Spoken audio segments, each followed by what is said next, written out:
Hey folks, welcome back to Ground Game, the podcast from the Center for Psychedelic Policy, where we go inside the policy fights at the state level, shaping the future of psychedelic assisted therapy across the country. I'm your host, Sam Chapman. Today's episode is a big one, folks. I'm sitting down with the New Mexico State Senator Jeff Steinborn, who is the lead sponsor of Senate Bill 219, the Medical Psilocybin Act. New Mexico, if you don't already know, just did something no other state has done. It passed a state-based psilocybin access program through the legislature, not a ballot measure like Oregon and Colorado were passed. In this episode, we get into the origin story of how this bill came about in the first place, the committee votes where the bill nearly died, what actually persuaded skeptical conservative legislators, and the senator's advice for lawmakers in other states thinking about how they can carry this baton in their own way in their own state. But first, really quickly, before we get into it, I want to let you know this episode is brought to you by our good friends over at Althea.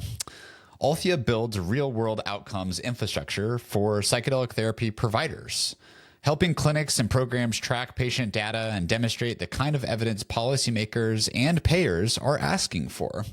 So as you'll hear in this episode, the data question is exactly what's standing between programs like Oregon's and New Mexico's and the next stage of legitimacy. And Althea is one of the few organizations standing at the middle of that intersection, working to close that gap. You can learn more at withalthea.com. All right. Let's get into it with Senator Jeff Steinborn. Senator Jeff Steinborn, thanks so much for coming on. It's such a pleasure to have you. It's an honor to be with the legend Sam Chapman. Thanks for inviting me. Of course. Yeah, the pleasure is all mine here. So I want to jump right in. You know, I mean, for folks who don't already know, New Mexico has really made history in the psychedelic sense in so many ways recently. You know, you're the first state legislative body that has passed a state-based psilocybin access program, as opposed to Oregon and Colorado that passed through ballot measures, right? So the baton, in my mind, has really been handed off from the vehicle in which this change is happening, from ballot measures. Now we're seeing momentum across the country. I think we're at 41 states have passed over 350 bills in the last 5 years. So the momentum is strong. But the number of states that are able to get things across the finish line are still very, very minimal. And then New Mexico came along. And I think that there's such an important opportunity to speak with you, who is the chief bill sponsor of Senate Bill 219 in New Mexico. You know, I'm really interested in hearing the origin story, you know, getting into a little bit of the details of like how this bill passed, where did it almost fall off, if it did fall off the rails, and provide some lessons from other people who are thinking about how to navigate this and other things. But with all that said, I want to start with a little bit of the origin story. I think I've heard you say in other places that this started with a constituent who called you, you know, to kind of share a personal story, which is how so often this is how these things start out. Tell me, let's start from the origin story. Who is this person? Why did they call you? What did they say? And how did that get you interested in this? Sure. So it was a constituent, and I've never said her name publicly just because of HIPAA, and she knows that I tell her story, but I've never asked her to say her name, and she's never said, please say my name. So I just kind of protect that. But no, she called me, and I was getting ready for a legislative session. This was in 2024. And it was like the week before the session. And she just said, what are you guys doing about psilocybin mushrooms? And I was like, I don't know. And I really did not know much about psilocybin mushrooms in terms of their therapeutic use. I mean, I knew about, mushrooms, obviously, growing up, but I didn't know about their therapeutic potential. It seems like I'd heard a little something about it. And then she told me her story, which was that she grew up dealing with severe trauma, and throughout her life, she's tried multiple, pharmaceutical products that never really worked, had major side effects, and out of desperation, really, she sought out microdosing, which she said really seemed to help her out. And I was just so touched by her story that I felt like, wow, well, we definitely need to be making this healing available to everybody. I mean, And so I gave her my word that I would research it and I would see what New Mexico was doing. And that kind of started me on my journey legislatively, which then led me to find out that we had, in fact, the previous year, there had been legislation to create a study. There was some funding behind it, and to create kind of an advisory committee to help the state look at it. And the bill was kind of long and wonky, and it was probably not written by people in the legislative process. And but what I did discover that was a major epiphany was that it had bipartisan support, and that there were people that were not traditional supporters in drug policy reform speaking out publicly, arch conservative people. And I was like, wow, that is unique. So anyway, that started me on the path that year, because it was literally on the eve of what we call a short session in New Mexico, a 30-day session. We alternate between 30-day and 60-day sessions. And the agenda of what you can get done in a 30-day session is more limited. It's controlled by the governor. Right. The only thing and the best thing I felt I could do to get started was to introduce what we call a memorial, to call for the department to do a study and to keep this issue alive. I went to one of the most conservative members of the Senate with my newfound knowledge, and I said, and he's a veteran, and I said, what do you think of this issue? And he was aware that psychedelic medicine was being looked at to help veterans. And he goes, let's do it. And we ended up passing that memorial unanimously through the state Senate in 2024, wow. Which then led to the department engaging, and ultimately a decision was made to introduce this bill to create a program. Wow. Yeah. Well, and that goes perfectly into my next kind of follow-up question on that. So, Senate Bill 219 ended up passing both chambers, as you mentioned, with big bipartisan margins. I mean, 33-4 in the Senate, it looks like, 56-9 in the House, signed by the governor in April. Those are incredible numbers on the surface. And as someone who has been chewed up and spit out and continue to get chewn up and spit out of the legislative process, I also know that clean numbers do not necessarily mean that the bill had a clean path necessarily. Right. What was there a point in the process where this bill, you were a little bit worried about the bill, where it was running up against opposition and there was a genuine risk of it dying in committee? And if so, what turned it around? Absolutely. Absolutely. There are major sticking points in the legislative process, major troublesome committees where the bill could have died. And, because I probably am a veteran legislator, I understood where those pitfalls were. And I also understood, having been in the legislature when we passed medical cannabis, and then we did legal cannabis. And I saw how, frankly, it was very partisan. The Republican Party was against all these things. You had a margin of one vote. Like if on these committees, if you lose one Democrat, some of them crossing over, the bill dies if you have the other party totally against you. So I never took it for granted. I always assumed that this was going to fall along those fault lines. And the chair of certain committees tend to be, who also have complete discretion over whether or not they even schedule your bill. One of them was totally against this, and it was one of those few votes. The other one was a guy who's very skeptical, and also actually was against cannabis, legalizing cannabis. So, and those were committees we had to get scheduled in a timely way and get scheduled at all, let alone get their vote. So nothing was taken for granted. And what ended up happening was, the bipartisan approach, of course, was very key in order to building a voting coalition that would pass the bill, even if we lost some of my Democrats, frankly. Right. Then we were very focused on message and focused on making sure that the strengths of the bill really came out, and the thoughtfulness in which this approach of working with the Department of Health. They were involved in every letter. That was an interesting one, because they were authorized to come to the committee, but not to even speak. Right.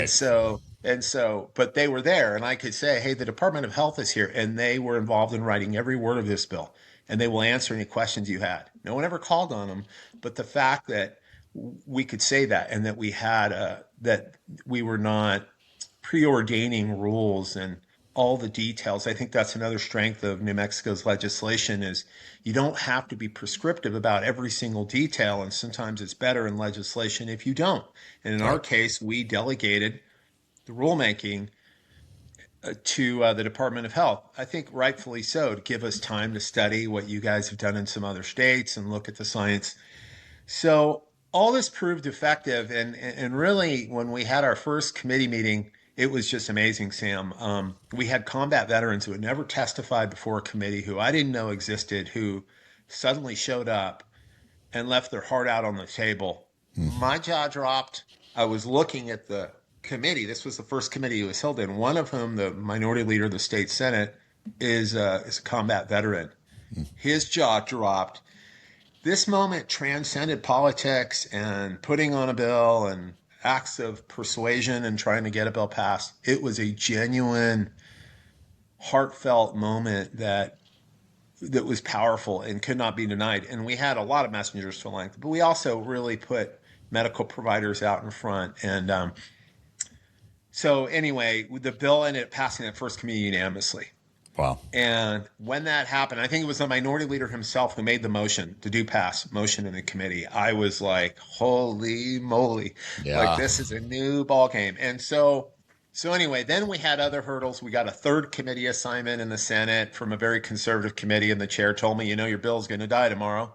And I was like, oh man, I knew we lost his vote. I thought we would lose his vice chair, who was started talking to Republicans on the committee. I was blown away when one of them started telling me back about neuroplasticity. And I was like, oh, wow.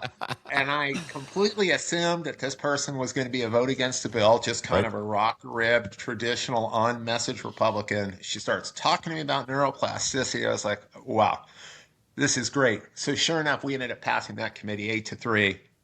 So it's just, there were these surprises. And then the second big committee, of course, was the Senate Judiciary Committee, where a lot of bills die in the legislature, and very tough committee, and probably one of our toughest committees to get passed. But ultimately, we got it scheduled, and at that point, we were picking up a little steam. When we started, Sam, this is also, I think, kind of surprises people about New Mexico, and was challenging, was we had no professional, outside people that were shepherding this process, that were you're running it, so to speak. This was all being done by me and our coalition and volunteers and doctors and people who were real busy. I myself had probably a dozen other pieces of legislation, which I'm also running those programs. And so it was really unique, just making sure that we had the right advocacy. And then we had more support, avail itself to us, which helped us kind of work the phones and the volunteers and make sure there was some coordination. But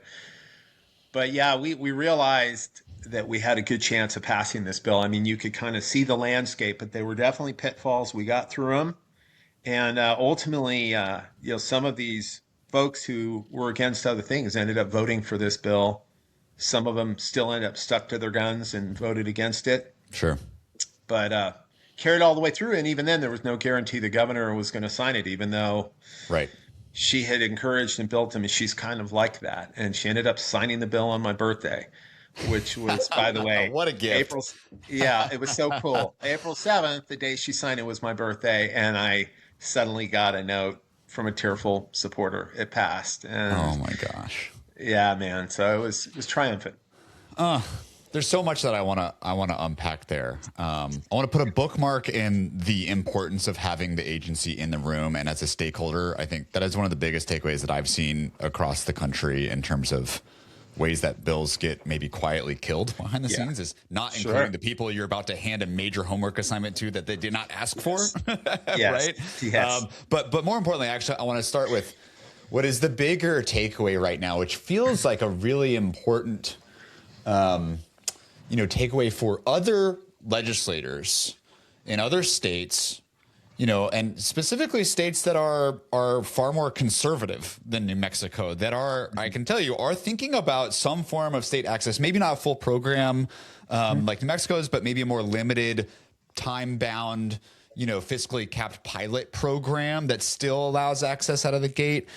And I think there's a lot of questions, about how much support do we need before we actually feel comfortable moving forward at all, even with even with a legislative concept, let alone what I'm hearing is that you guys had a bill, you weren't sure, you ran into the first committee and you're like, well, we're going to give it our best shot.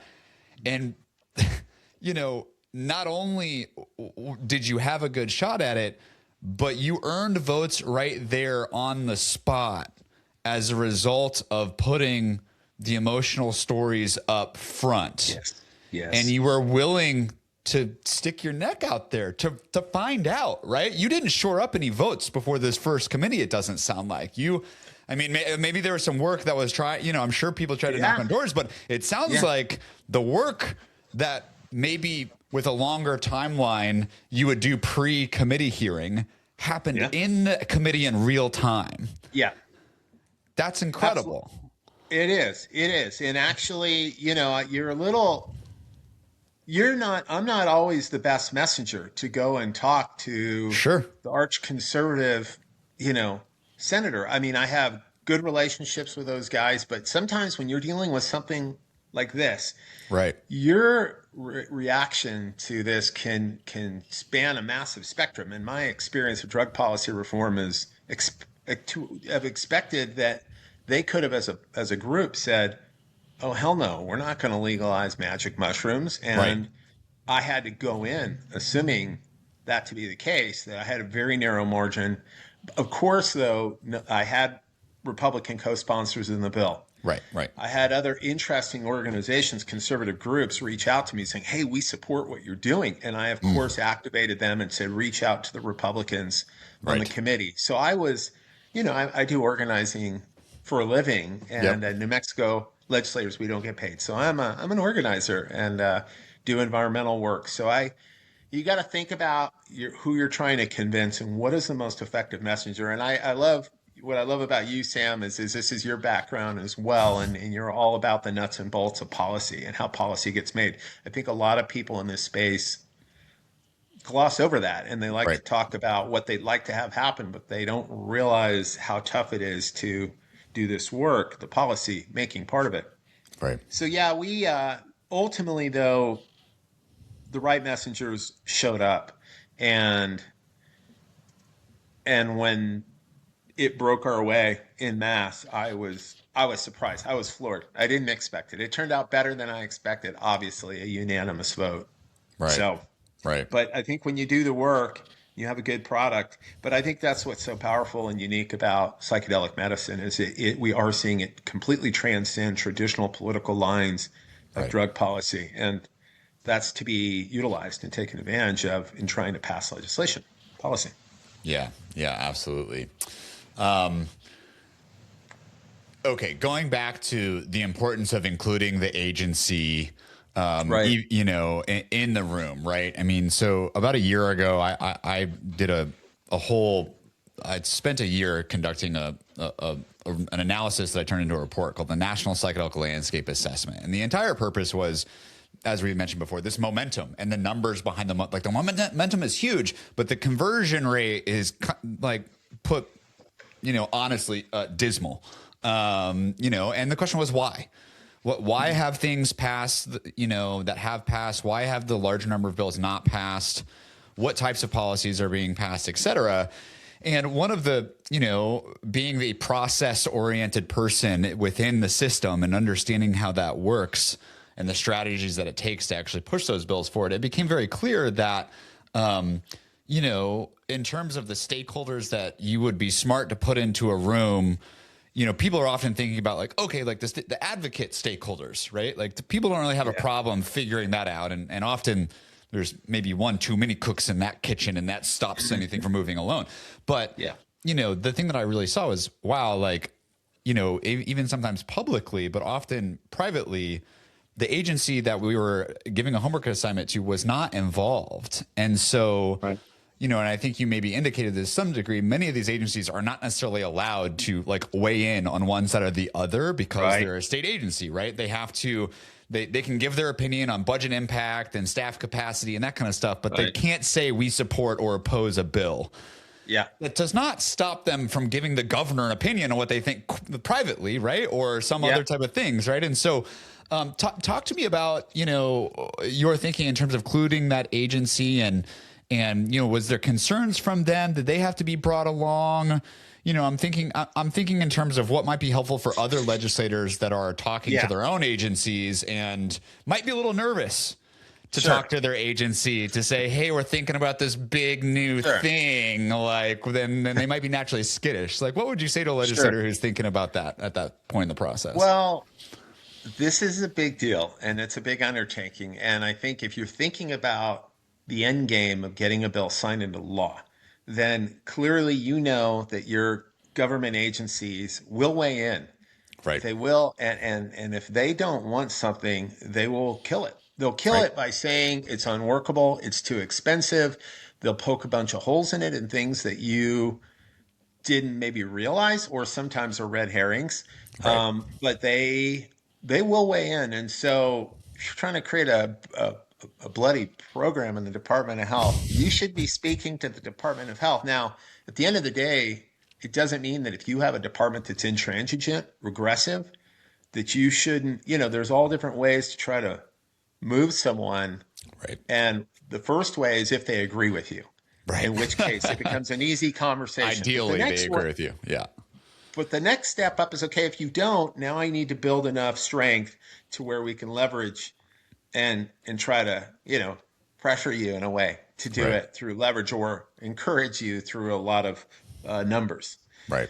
And then, finally, gets up to where they're just an absolute opponent, in which case I always call it a pyramid. You start with the foundation of people most likely, and then you move up to the pyramid of the hardest person, and you've built this incredible structure that then hopefully you don't need them or you work around them. In our case, the Department of Health, we found, to our benefit and good fortune, a very supportive entity. Now, you may not know this, or you may, Sam, this was a coincidence and a half. The former secretary of the health department for New Mexico is a gentleman named Patrick Allen, who was the leader of the Oregon program. I was gonna say, I know that name. Yep. And I called him, and he, of course, knew about it, psilocybin. He believed in it. He made a very interesting observation in that phone call. He said, Jeff, let me just tell you, equity needs to be at the center of this, and I want to give him credit for that. Yeah. This cannot be about money, because otherwise only people with money will be able to access it. And I definitely heard everything he said. I mean, you can imagine, as Secretary of Health, I'm listening quite intently. And Right. the purpose of the call was to say, can we move this forward? Do we have your support? Right. And he was supportive of moving it forward. He was a really important person up front in that. And then ultimately, we came to find out through having meetings after that study was done and it came out, there was a moment of truth time where, okay, they did a study, they put out a report. Now, are they going to support creating a program? That was obviously the next big objective. This was in fall of 2024. Right. Obviously, I knew that the governor would be consulted, that they would have their conversation on what we call in the Capitol the fourth floor. That's Yep. where the governor's office is. And there was going to be a moment of truth time, and we were very careful in giving them the space, but ultimately, they got the green light to go ahead and work with us in creating some draft legislation. Now, so that was huge. So, without them, they could have at that moment said, no, Right. we're not on board. The governor could have said, heck no, I'm not into it. Right. And this is like pre-drafting. This is pre-drafting phase where you checked in with the governor's office, right? Absolutely. Okay. Just want to highlight that other essential piece of this process for people thinking about it is like the governor is not the last person you ask. They're the first person you ask. Well, absolutely. Well, absolutely. And, I found through the years that, especially if you need a governor's signature and it's a big idea, be willing to give the governor credit. Be willing to let them take the lead. It's amazing how many things I've said, I will let you carry the ball. This will be your thing.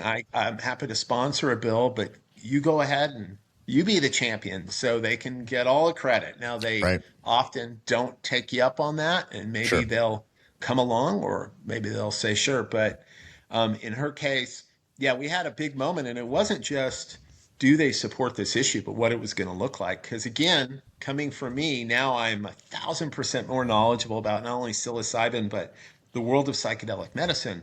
Right. But at that moment in time, coming into psilocybin, and okay, there's support for creating a program, but what does that look like? And I knew we had some folks who supported decriminalization.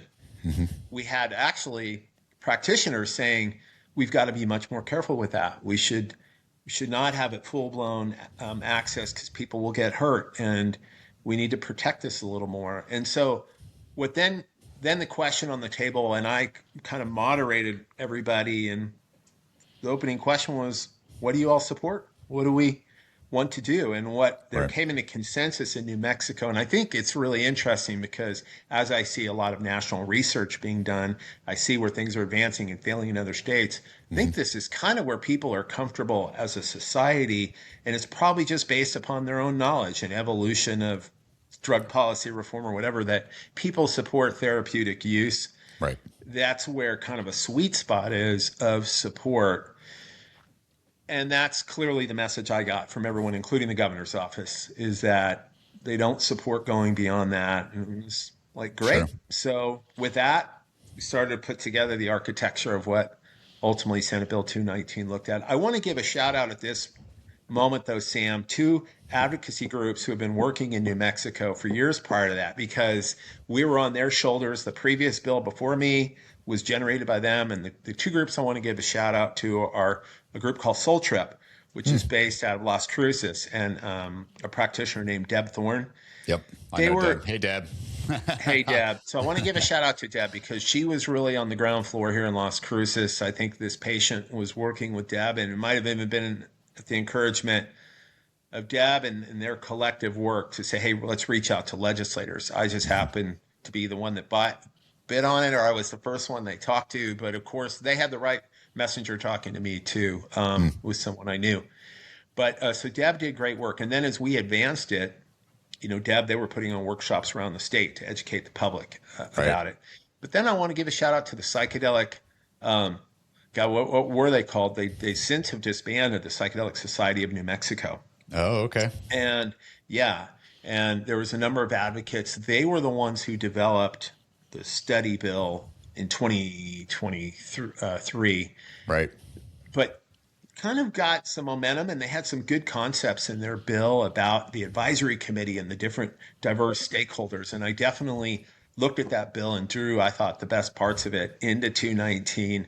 Right. Saw the bipartisan support that came out of their legislative effort. We did pass the House. So I definitely built 219, or my efforts, starting with my study, on the backs of their work. So shout out to those advocacy groups, and shout out to all the advocacy groups listening. Your work really makes a difference. And, the education part of educating your policymakers. Don't assume, I think a lot of people assume that their policymakers are just experts in every subject.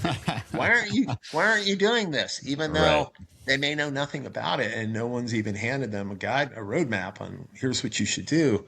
Right. They need that education. They need that hand holding, and advocate groups are great ones to do it. And also be strategic about who are the best messengers to influence the person you're trying to meet with. That's another lesson in just good advocacy is who are the best messengers to help convey that message? Who should be in that meeting? Right. Yeah. Well, and if I feel like you're really hitting the nail on the head. One of my favorite lines when I'm talking with advocates who are super passionate but maybe don't fully understand the legislative process or the political tact required to navigate it, I tell them, look, like, your job of Advocacy 101 is simple here. Identify the homework assignment of the decision maker, do it for them, and then give it to them. And it works at every level, right? From constituent to legislator, from legislator to governor, right? And it really feels like maybe it's overly simplistic in some ways, but maybe it's not either, I have a constituent, God love her, but when you get her on the phone, she's a healthcare advocate. She will literally start talking for 30 minutes nonstop before you're able to get a sentence. And she's rattling off every piece of data in her head. Right. And I told her, I love you. I agree with you. But for the love of God, like, if you're going to be effective, you need to have an ask. You need to, understand policymakers are super busy. Their attention spans are limited. Some of them don't have a bleeding heart for what you're talking about. So you got to grab them in a minute or two. So yeah, you need, it's kind of, I used to give a talk on tools of good advocacy. And that was one of my tools is, be brief, be concise, and be able to put it on a sheet of paper. And, that's it. But yeah, you're absolutely right. If you're asking them to do all the work that you haven't figured out as an advocate, and like, here's a topic, fix it. Wow, okay. You are asking a lot, because most policymakers will not take the time to learn about it, let alone figure out an effective solution and lead the way on it. Right. They just, they're better at carrying that torch and to create the, build the plane than to fly it. So they need a lot of help to do that. I want to take a quick break to let everyone know about our good friends over at Tricycle Day, the newsletter that keeps me current on everything happening across the psychedelic space across the country, both at the state and the federal level. Tricycle Day goes out 3 times a week to more than 75,000 subscribers, covering the research, policy, and the business news that matters in the psychedelic space without the jargon and without taking itself too seriously. It's digestible. It's for people like you and me. I subscribe to it, and you should too. And if you want to go do that right now, which I heavily encourage you to do, head on over to tricycleday.com. All right, back to Senator Steinborn. Yeah, and I mean, there's one other aspect of this that I want to spend some time on, which is, the importance for advocates to acknowledge and get fairly familiar with whatever the current legislative environment is that you're entering into, right? And I'll take Oregon for a real live example right now, right? So Oregon's psilocybin program has quietly been doing incredible work despite what people might be reading in the media right now. I mean, over 22,000 people have been through the program. The safety record for adverse events is as good as, if not, and this is going to be a hot take, but I got the data to back it up, better than clinical trial safety efficacy data. Wow. Despite not being a required clinical setting, right? So that's something that I'll debate people on that one for sure. But also the efficacy signals that we're seeing from the real world outcomes for all the different behavioral health conditions that we know psilocybin stands to be really impactful on, from depression to, anxiety. And, there's a pilot of alcohol use disorder that has just come out, et cetera. And all of that is great. And in the Oregon legislature, we have a massive behavioral health budget shortfall, right? I mean, the governor has the unfortunate task of figuring out where they need to cut hundreds of millions of dollars. Yeah. Right. And so this is the kind of song and dance that I've been telling, a lot of the advocates who are rightfully concerned about, maybe you've heard about this, maybe not. The Oregon Health Authority is proposing doubling the licensing fees for the psilocybin therapy program right now. Saw that. Yeah. And so naturally, the entire community is up in arms. Like it's more or less predicted chaos right now in terms of, oh my God, this is a death spiral for the program, which is not not true to some degree. And so the question becomes, well, how do we stop this? And what I know for sure is not going to work in the current legislative environment in Oregon is advocates showing up saying, this program is about to die. Please save it. That's true, and they should do that. But there's a reason that some of the OHA leadership has not actually been paying attention to the psilocybin program, because they've had other massive fires to try and put out, right? Yep. And so, and I'm curious to get your take on this. My theory is, okay, what if we help them acknowledge that what this program has to offer actually stands to help them solve their bigger problem, which is a behavioral health crisis, which is, increased costs, and flatline at best outcomes, when the prices of everything are just going up, especially for, Medicaid patients who just aren't getting better in a lot of ways. And that's my theory, that is to meet them where they're at, acknowledge the current crisis they have, and then remind them of this tool that we have that's been going on for 3 years, the infrastructure we already have, to really help them understand not only is psilocybin, in this program safe, but it's effective. And by golly, it seems like we're starting to be able to see some back of the napkin math that it could produce real cost containment for the current budget crisis within behavioral health. So I'll stop there. I'm testing this out on you, Senator. I'm curious to is that if you were an Oregon legislator and I said, something of that effect, would you be interested in learning more? I totally would. I think, especially the more you personalize it, it's like what grabbed me in that first conversation, hearing stories. Yeah. They always talk about how stories are the most important or most effective advocacy tool when they hear personal stories. So I think the more you hear about psilocybin changing lives, saving people's lives, major depressive disorders where nothing else worked for them, veterans who were suicidal, first responders. I think it's hard to deny it, and that's the whole thing. And so, but it's tough, budget realities are budget realities. And when you're a legislator, you have to balance a budget, and you have to, it's not like the federal government where you can rack up, sure, we'll just add another $1 billion a day. We don't have the money printer at the state level, unfortunately. They pass these bills and they get to be divorced from the budgetary realities of racking up more debt that just gets financed on loans that then taxpayers pay for the next 100 years. Right.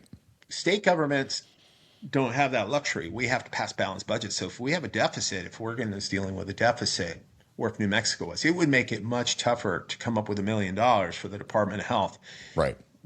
Admittedly, we are lucky here because we're a big oil and gas producing state, so much so that it's produced massive budget, and we have big deposits here. And so we've actually had a massive expansion in our revenue over the last 5 years, which created a lot of money out there that we could do things like this.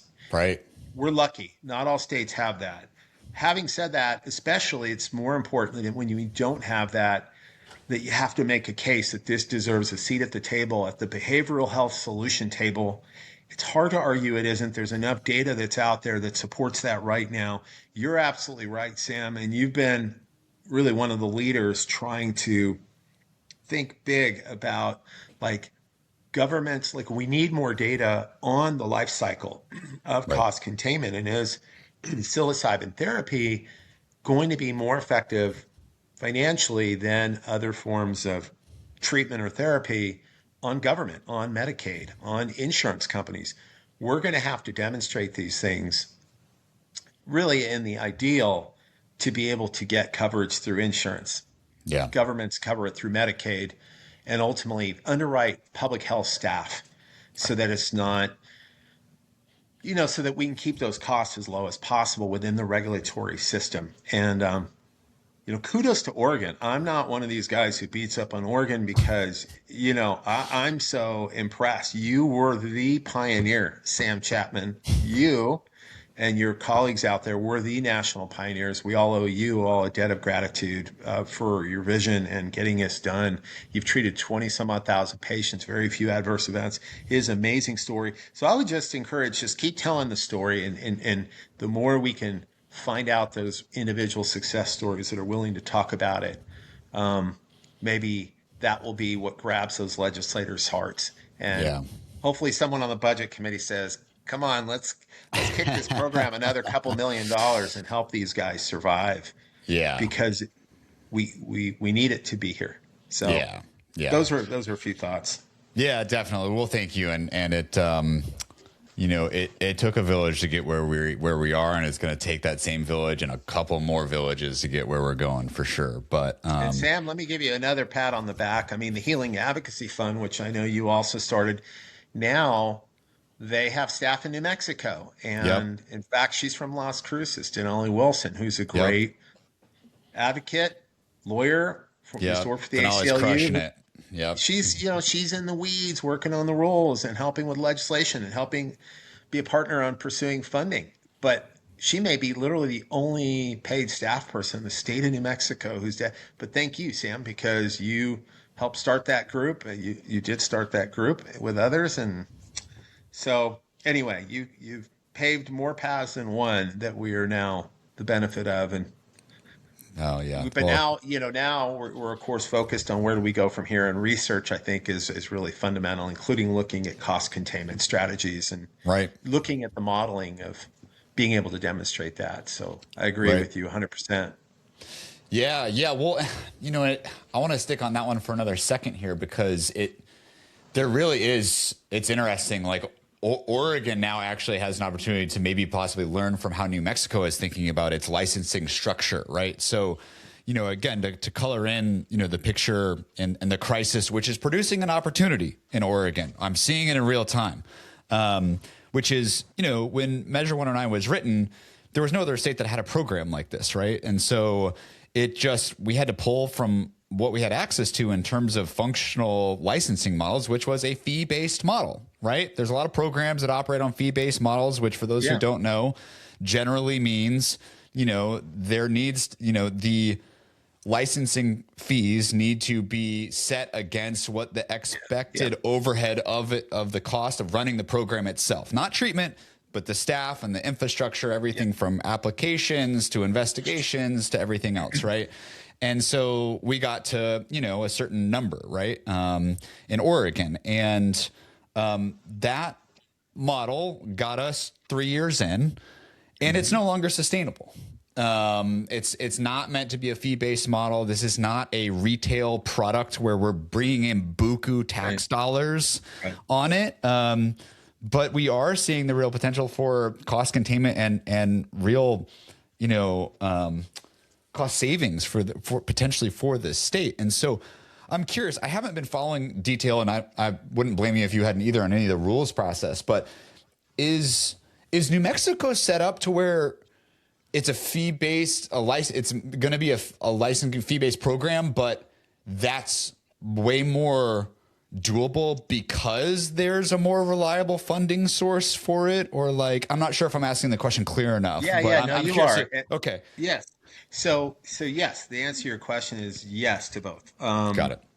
There will be licensing fees, but hopefully, because the department is not having to use those fees to pay for the program, Right. there's not a need to charge more money to Right. pay the costs. I mean, $1 million+ a year is not having to be paid by those licensed people. So that's great. And we know the economic pressures on facilitators, clinics, wellness centers on being able to be viable. They are businesses at the end of the Yes. day, and they have to be viable.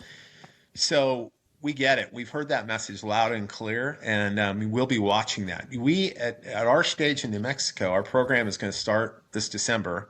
Yeah. They're Wild. going through rulemaking now. It is so cool, Sam. I invite you or anyone listening can do it. Yeah. We have an advisory committee, Yep. medical psilocybin advisory. The Department of Health has a program, a page for the medical psilocybin program. They have created 7 committees, and these committees all meet online. They then record them. They put them on YouTube. These committee meetings are so fascinating. The quality of people that are involved. So anyone can be involved and listen in on the rulemaking of every facet to this thing, which is just so inspiring, really. Yeah. But they have not come out with, that I'm aware of, what exactly those fees Sure. are, but they are certainly coming up with training requirements and everything else. But yeah, to what you did, it's very common in government. They call them enterprise funds, that programs have to be self-sustaining. It's a common way of some programs running. A lot of solid waste departments and other kinds of government functions are funded that way. Like in New Mexico, our wildlife department is funded with user fees from hunting and fishing, and they get some Right. other grants. That then creates limitations on what you can do. But if you're in a state that has a tight budget, or you're trying to, convince a public for the first time to do something and have it be, affordable, it was a logical approach. Right. As we learn more about public health, though, the argument I would start to make to legislators all over is you have to recognize the public health benefits and that you are doing this for public health. It doesn't mean that some person with a lot of means doesn't have the money to be able to walk into a wellness center and, get it for any reason. But for the public health aspects, that's where, obviously we're seeing a paradigm shift nationally where this is now being looked at as a viable tool in mental health. And to the extent that we continue to go that direction, states should support that and make pathways like the Equity Fund in New Mexico. We created a fund to be able to actually sponsor treatments for people who can't afford it. We've gotten $630,000 now appropriated to that. Again, we're lucky because we have budget surpluses. But so I think it's a great model for states to look at how you treat this as public health and not as just a kind of luxury wellness item for the rich. Right. Yeah. Well, I'm glad you brought up the Equity Fund. I mean, such an incredible, historic and incredible opportunity moving forward. Right. Yeah. And, I'm curious, obviously that Equity Fund is going to help folks get access that otherwise wouldn't be able to, that stand to benefit, right? Like that's kind of like the general census here. And that also feels like it's the opportunity to collect outcomes data to justify more funding, right? Absolutely. Well, you're absolutely right. And it's important we get it right because I think there is an expectation on what we felt the Equity Fund was about, what it was supposed to be about. Now we're in the details of deciding, okay, what are those income thresholds that you qualify for? Right. Getting the Equity Fund. How do you, in a way, I mean, this is my input I've given to the committee, is how do you ensure that different user groups have access to that fund so that maybe one effective group of practitioners in one space don't aggressively tap into it and such that it maybe isn't there for first responders or indigenous communities or whatever. So we now have to think about the implementation of how you set that thing up so that it's really helping those with the least means. You're trying to help the most amount of people. And then you, in fact, fulfill the intent of it. And you can then tell that story to legislators. Right. And that's, again, always thinking about, okay, what's the ultimate conclusion of this, and how do you go back to the legislator and tell a story about, here's what we were able to do, here's who we were able to serve. Right. And if you fulfilled kind of the vision and the dream of it, and if it's effective, well, then you have a great story to help raise more money. And we would like to. I mean, until insurance covers this or Medicaid covers it, the Equity Fund's going to continue to be really important in New Mexico. Yeah, I'm so excited. I will be watching every second of conversations around that because I think, in Oregon, I think we've got a real shot to intervene. I think we're working on bringing the governor's office up to speed on all of the amazing work the Oregon program has done to help provide justification for her to intervene on the doubling of the fees, the licensing fees in Oregon, which will then buy me time to go raise a couple of bucks to do a serious economic analysis to say, look, we don't expect you just to trust us that this could save the state money or even be cost containment. We're going to go hire a serious behavioral health economist that you've worked with before to prove it.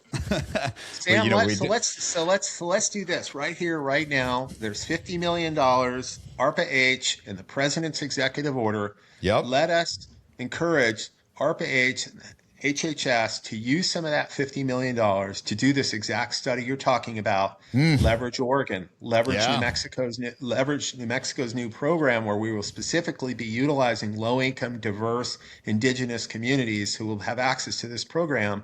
Yes, and let's start doing long-term studies on the economics, and let's call on them today to do that. Oh, let's do it. Absolutely. All right. I mean, there's $50 million, and it's for research. I can't imagine more fruitful research than that in this field. Yeah, absolutely. No, that's I love that. I love a good challenge. And text Trump. You might have his I personally do not, either. But we all know someone who does, I'm sure. Yes. At this point. Let's get Joe Rogan on the phone. Joe, if you're listening to Sam's podcast, text the president. We need some of the ARPA-H. I have never met Joe, but we both hold jiu-jitsu belts from the same lineage in 10th Planet, actually. Nice. Which is funny. So there's a small connection there, but not a direct one. So anyways, Senator, I want to be respectful of your time here. This has been an incredible conversation, so fruitful, actionable. I think there's a lot of educational points here for folks, especially on the advocacy side, that have been run up against walls for one reason or another. And any final words, specifically, If you had 30 seconds with a legislator that was considering some form of state-based access, let's just say a pilot program, not even a full infrastructure, not a full licensed and regulated program, but like a step beyond just an advisory committee that's like kind of testing the ground. There's a fiscal cap on how much money it would cost. There's a cap on how many people are actually going to be served.